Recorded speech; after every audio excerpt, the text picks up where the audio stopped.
بسم اللہ الرحمن الرحیم۔ السلام علیکم ناظرین، میں آپ کو اپنے چینل امامت ٹی وی پہ خوش آمدید کہتا ہوں۔ میرے بھائیوں بہنوں، بندش کسی طرح کی بھی ہو، شریر جنات کی بندش ہو، جادو کی وجہ سے بندش ہو، بندش سے مراد یہ ہے کہ آپ کو پلاننگ کرتے ہیں، کوئی کاروبار کرنے کا ارادہ کرتے ہیں یا کہیں پہ رشتہ کرتے ہیں تو وہ معاملات جو ہیں وہ پورے نہیں ہوتے، وہ راستے میں اٹک جاتے ہیں، یا کاروبار ہے وہ فلاپ ہو جاتا ہے، جو بھی پلان بناتے ہیں وہ ختم ہو جاتا ہے۔ سب سے پہلی چیز یہ یاد رکھیں، بزرگان دین فرماتے ہیں کہ اپنے پلان اور اپنے آنے والے مستقبل میں جو چیز آپ نے اپنے لیے سوچ کے رکھی ہے وہ ہر آدمی کے سامنے بیان مت کریں، ہر آدمی کو مت بتائیں۔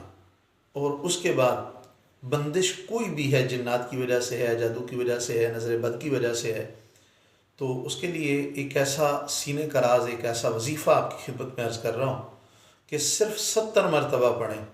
اس میں کوئی قید نہیں ہے، کسی وقت بھی پڑھ سکتے ہیں، بچہ بھی پڑھے، چھوٹا بھی پڑھے، بوڑھا بھی پڑھے، جوان بھی پڑھے، عورت بھی پڑھے، کوئی بھی پڑھ سکتا ہے، لیکن اس کے لیے صرف ایک شرط ہے کہ باوضو ہو اور قبلہ رخ بیٹھ کے پڑھے۔ صرف 70 مرتبہ پڑھنا ہے۔ بندشوں کے پہاڑ جو ہیں وہ ریزہ ریزہ ہو جائیں گے، رکاوٹوں کے سارے تالے ٹوٹ جائیں گے۔ کچھ بھی آپ کرنا چاہتے ہیں تو میرا مالک اس میں کامیابی عطا فرمائے گا، کامیابی آپ کے قدم چومے گی۔ مجرب وظیفہ ہے، ایک سینے کا راز ہے جو آپ کی خدمت میں عرض کر رہا ہوں، تو توجہ سے سماعت کیجئے۔ 70 مرتبہ یہ وظیفہ کرنا ہے آپ نے، وضو ہو کر قبلے کی طرف منہ کر کے، آنکھیں بند کر کے وظیفہ کرتے ہوئے یہ تصور کرنا ہے کہ جیسے بندشوں کے پہاڑ ٹوٹ رہے ہیں غصے کی حالت میں، اور یہ ریزہ ریزہ ہو رہے ہیں، کوئی لوہے کی چیز پتھر پہ ماری جا رہی ہے اور پتھر جو ہے وہ ٹوٹ رہا ہے۔ یہ اس انداز سے پڑھنا ہے، اس کو صرف 70 مرتبہ پڑھیں، 21 دن یہ عمل کریں، انشاءاللہ العزیز۔ کاروبار کی بندش ہے، رشتے کی بندش ہے، کوئی جادو کی وجہ سے، شریر جنات کی وجہ سے معاملات خراب ہیں، نظر بد کی وجہ سے معاملات خراب ہیں، ایک چیز یاد رکھیے کہ اپنے معاملات جو ہیں ہر بندے کے سامنے ڈسکس نہ کیا کریں، اپنے پلان جو ہیں ہر بندے کو نہ بتایا کریں۔ اس سے آپ کو پتہ نہیں ہے کہ کس کی نظر جو ہے وہ لگ سکتی ہے۔ تو نظر جو ہے، نظر بد، یہ انسان کو، اونٹ کو سوئی کے نوکے میں سے گزار دیتی ہے، سوئی کا جو سوراخ ہے، یعنی اتنا اسے کمزور بنا سکتی ہے۔ بد نظر کا، نظر بد کا اتنا برا اثر پڑتا ہے۔ تو وظیفہ سن لیجئے، وظیفہ یہ ہے کہ 3 مرتبہ یا 7 مرتبہ اول آخر درود ابراہیمی پڑھنا ہے، اس سے زیادہ نہیں پڑھنا۔ اس کی یہ تعداد ہے، 3 مرتبہ یا زیادہ دل کرے تو 7 مرتبہ۔ درمیان میں آپ نے یہ وظیفہ پڑھنا ہے، مالک یوم الدین بحق ایاک نعبد و ایاک نستعین۔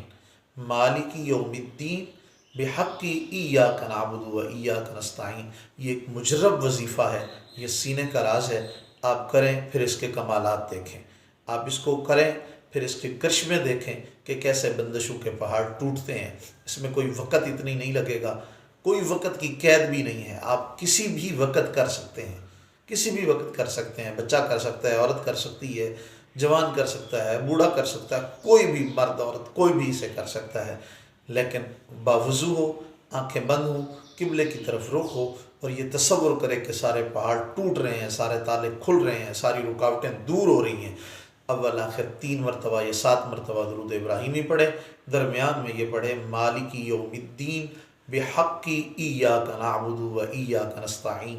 جتنی بھی بندشیں ہیں، جتنی بھی رکاوٹیں ہیں، ساری ختم ہو جائیں گی، اور اللہ رب العالمین انشاءاللہ کامیابی اور کامرانی عطا فرمائے گا۔ آپ سے صرف اتنا گزارش ہے کہ ہمارے چینل کو سبسکرائب کریں، گھنٹی کے بٹن کو دبا دیں، اور آپ کا یہی تعاون ہے، یہی محبت ہے۔ اس کا فائدہ یہ ہوگا کہ ہماری آگے آنے والی جو ویڈیو ہے وہ سب سے پہلے اس کا نوٹیفیکیشن آپ کو ملے گا۔ جزاک اللہ خیرہ۔